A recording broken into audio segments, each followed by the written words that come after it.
Serangan skala besar dilancarkan oleh militer Rusia menggunakan drone kamikaze Granium terhadap berbagai target strategis di wilayah Kiev, Kamis 19 Juni 2025.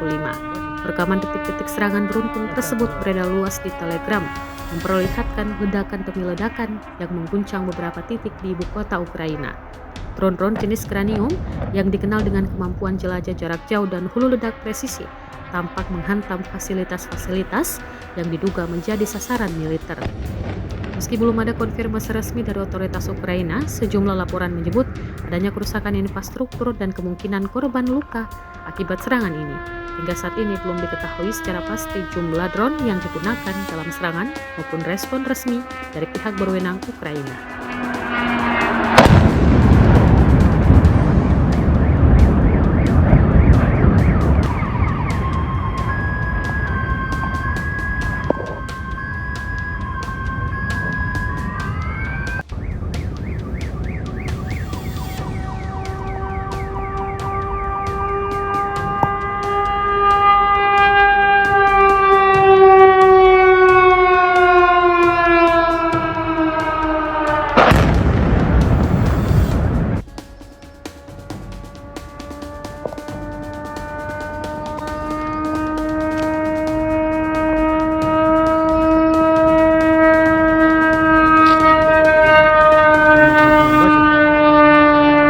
Опять туда.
Download Tribun X sekarang, menghadirkan lokal menjadi Indonesia.